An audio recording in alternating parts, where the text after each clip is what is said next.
कोई ऋषि नाराज होता था तो आगे गाय करके जाया जाता था तो क्षमा हो जाती थी। गाय को देखते ही वो क्षमा कर देते थे।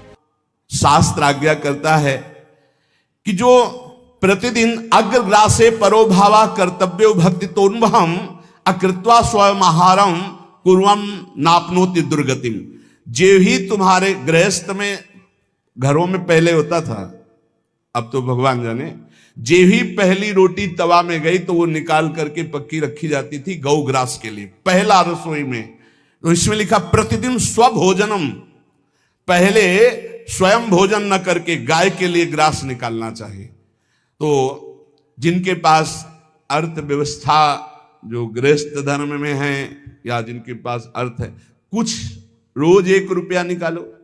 हम कह रहे रोज निकालो तो महीने में 30 रुपया होते। 30 रुपया में एक गाय को हरी घास तो एक टाइम पवा ही सकते हो ना, बहुत नहीं है तो 1-1 रुपया निकाल के अगर एक गाय को चारा दोगे तो एक बार का भोजन तो हो ही सकता है। 30 रुपया में हरी घास जाकर के उसके दावा एक बार तो पवा दोगे ना।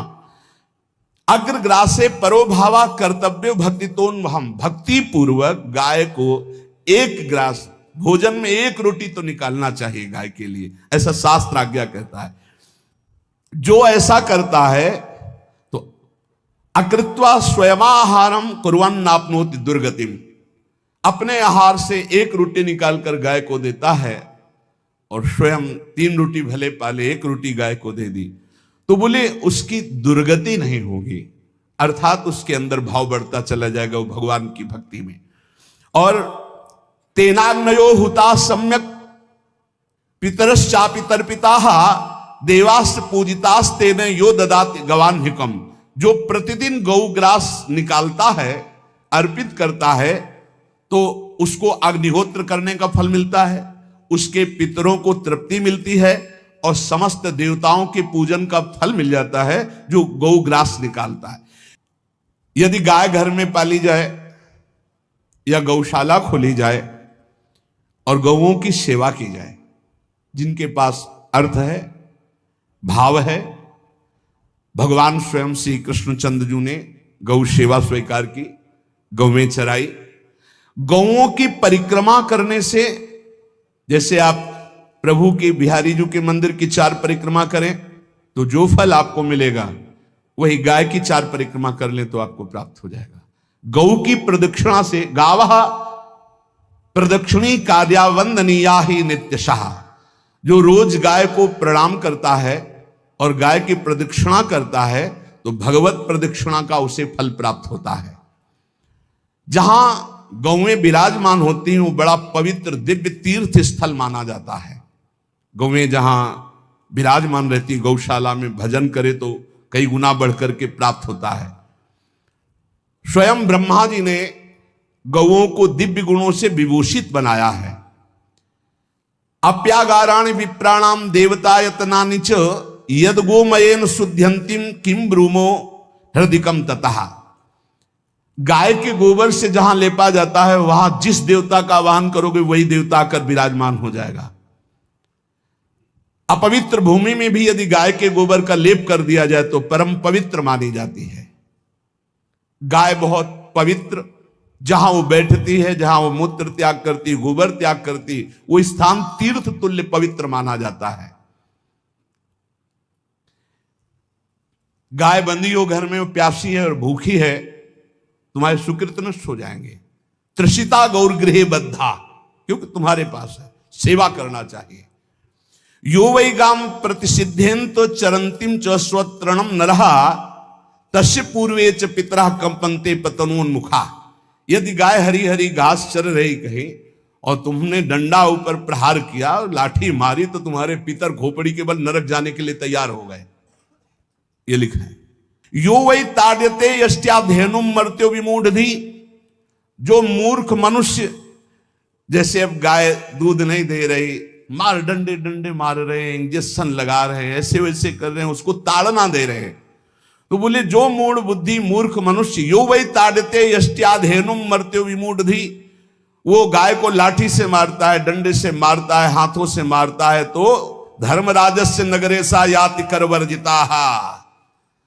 धर्मराज जी पहले अपने नरक में ले जा करके उसके कहते थोड़े थोड़े तिल तिल करके पहले इसके हाथ काटो, मरना है नहीं वहां। जब गुरुमंत्र वैदिक सिद्धांत से दिया गया था पहली बार, तो पंचगव्य पिलाया गया था। गोमूत्रम गोमयम क्षीरम दधि सर्पिस्तथैव च गवाम पंच पवित्राणि पुनंत सकलम जगत। कितना भी बड़ा पापी हो, अगर पंचगव्य पिलाया जाए तो वो वैदिक मंत्रों को स्वीकार करने लायक हो जाता है, पवित्र हो जाता है। पंचगव्य में पांचों चीजें गाय की होती हैं। गाय का मूत्र, गाय का गोबर, गाय का दूध, गाय का दही और गाय का घी, ये पांचों मिलाकर पंचगव्य पिलाया गया था। पहली बार जब वैदिक मंत्र दिया गया था तो पंचगव्य बनवाया था गुरुदेव भगवान ने सन्यास, और वो पिलाया था। ये पंचगव्य पिलाने से अपवित्रता का नाश होकर पवित्रता का संचार होता है।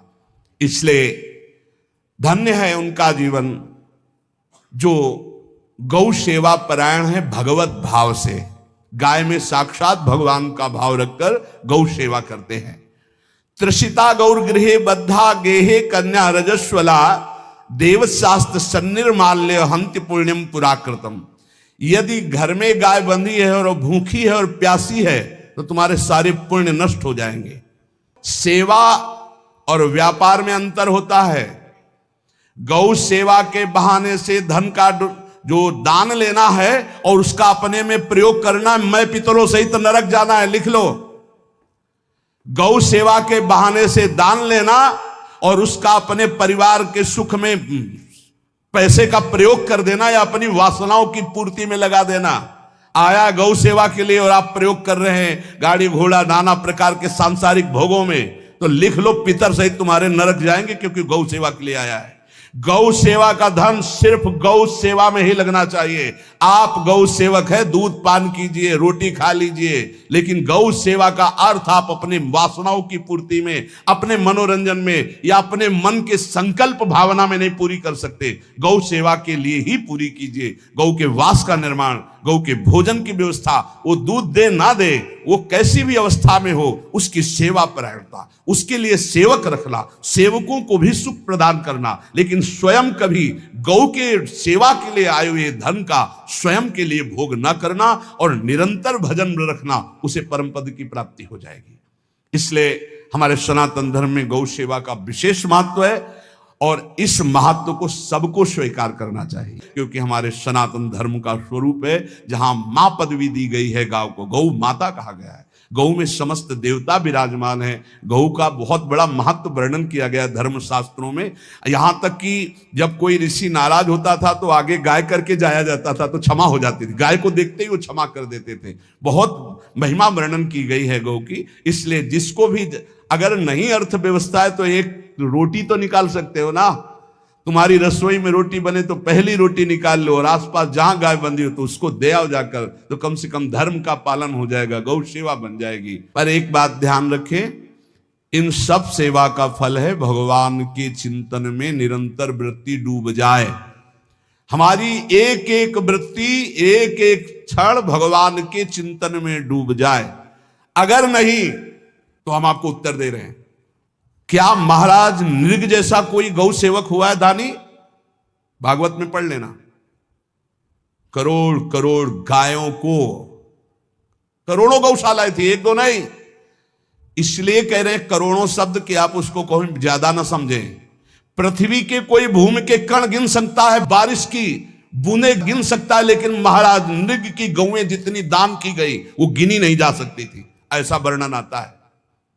अरबों अर्बुद गौओं की सब स्वर्ण से अभिषिक्त करके ब्राह्मणों को दान करना।